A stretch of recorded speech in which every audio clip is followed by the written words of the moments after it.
Chers amis, bonjour à tous, bienvenue pour cette nouvelle émission. Je reçois un invité qui nous vient de la Côte d'Azur. Côte d'Azur, c'est ça. C'est ça, Philippe. Ouais. Philippe, c'est ça. Alors, il nous a amené quelques petits objets dont on aura l'occasion de parler, un tout petit peu dans cette émission, mais surtout dans une deuxième émission. D'accord. Voilà. Alors, première question, c'est est-ce que tu peux te présenter? Alors, je m'appelle Philippe Millois, j'habite sur la Côte d'Azur, donc à Vence. Et donc, je suis originaire plutôt du centre de la France, de Bourges. Voilà. Bourges. Je suis descendu dans le sud pour mon travail. Voilà. Un berrichon. Un berrichon, un vrai. Exilé dans le sud. Oui. D'accord. Alors, bien sûr, ce qui va nous occuper, c'est ton activité professionnelle, parce que tu es là en tant que chef d'entreprise, entrepreneur. Oui. Mais bon, ce qui m'intéresse aussi, c'est le fait que tu sois chrétien. Oui. Et est-ce que tu peux nous dire en quelques mots comment tu l'es devenu? J'avais 7 ans. Ouais. Et ma grand-mère, qui était croyante, a fait le tour de la famille. Et elle nous a parlé de l'évangile, du Seigneur. Et on a tous été touchés, quoi. Mes parents en premier. Et moi, en tant qu'enfant, bien que j'ai vécu dans une famille heureuse, quand j'ai quand même vu la transformation qui s'était opérée auprès de mes parents. Et donc, je suis allé à l'église, et on m'a enseigné que Jésus était l'ami des enfants. Et moi, c'est pareil, j'ai toujours eu ce coup de foudre pour Jésus. En fait, ça a été vraiment Donc, c'était une église évangélique? Évangélique, église évangélique, quoi. Voilà, donc c'était ma première expérience. Alors, j'avais un problème à l'époque, c'est que je souffrais de cauchemars. Toutes les nuits, j'avais des hallucinations, je faisais du somnambulisme, tout ça. J'avais des nuits très agitées. Et je suis allé à l'église a prié pour moi, et ça s'est terminé. J'ai commencé à avoir des nuits calmes. Ça, c'est une expérience forte. Ma première expérience enfant, voilà. D'accord. Après, on grandit. Je suis allé dans une colonie chrétienne et là, j'ai senti qu'il fallait que je fasse un choix quand même. Même si j'aimais le Seigneur, tout ça, Dieu me demandait... C'est un peu plus tard? Quel âge? Oui, j'avais 11 ans. D'accord. J'ai connu à 7 ans et à l'âge de 11 ans, je suis allé dans une colonie chrétienne. J'ai donné ma vie à Dieu, j'avais 11 ans, quoi. D'accord. Donc, à l'âge de 16 ans... On peut dire un engagement jeune? Oui, jeune, tôt, parce qu'après, on découvre la vie, on grandit, on découvre la vie, il y a les copains, il y a tout, donc...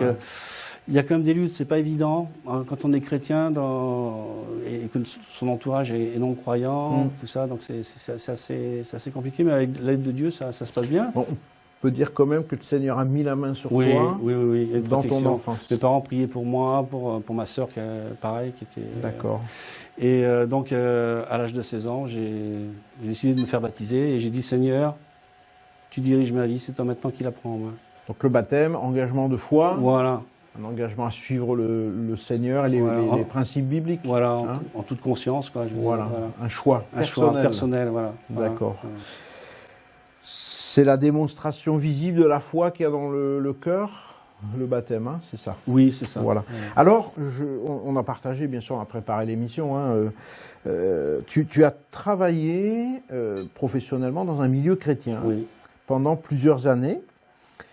Ça m'intéresse un petit peu de savoir le vécu, ce que tu pourrais partager là en quelques mots avec nous par rapport à cette expérience. Par rapport à cette expérience, oui, en fait, j'ai travaillé dans une entreprise chrétienne qui, à la base, c'était un projet de radio chrétienne, un projet interconfessionnel. Donc déjà, un lien avec les médias, on peut le dire comme ça, hein, un média, la radio à l'époque. La radio. Et ce projet n'a pas abouti, malheureusement, parce que c'était le partage des fréquences, tout ça, c'était un peu la guerre. Et on n'a pas eu la fréquence, quoi. On n'a pas eu la fréquence, donc on s'est rabattu sur les enregistrements dans les milieux chrétiens. Donc dans différents milieux chrétiens. À l'époque, l'enregistrement, c'était quoi, de la cassette vidéo? C'était de la cassette, non, principalement audio. On faisait que de l'audio, on faisait pas de la vidéo. D'accord. Donc on allait dans les milieux chrétiens, on enregistrait les conférences chrétiennes, les rassemblements chrétiens. Et moi, je rentrais avec les bandes magnétiques, je faisais le montage, je faisais les masters après. Et après, on envoyait les cassettes aux gens qui les avaient commandées, quoi. D'accord. Donc, ce qui veut dire que ça t'a amené quand même à fréquenter différents milieux chrétiens, à visiter différentes églises, peut-être même différents pays ou régions? Non, alors sur la Suisse et France. Parce qu'on avait racheté une entreprise qui faisait la même chose que nous sur la Suisse. D'accord. Mais c'est vrai que spirituellement, c'était très enrichissant parce que vous rencontrez des chrétiens de différents milieux. Et moi, ce que ça m'a amené, c'est quand j'entendais les prédications, c'était c'était d'aller vérifier par la Bible, quoi, parce que suivant les dénominations, certaines interprètent certains passages d'une manière et d'autres d'une autre manière. C'était l'occasion. C'était l'occasion. Alors j'avais confronté. Ouais. Et là j'ai dit Seigneur, il faut vraiment que tu m'éclaires. C'est toi qui vas me dire. Et je relisais la Bible. Et ce que j'ai reçu à partir de ce moment-là, c'est que c'était solide, quoi, parce que c'était vraiment Dieu qui nous a inculqués. Je ne les croyais pas parce qu'on les avait enseignés, mais c'était parce que Dieu les avait vraiment mis profondément en moi. Voilà. D'accord. Donc c'est un apport important quand même, ça.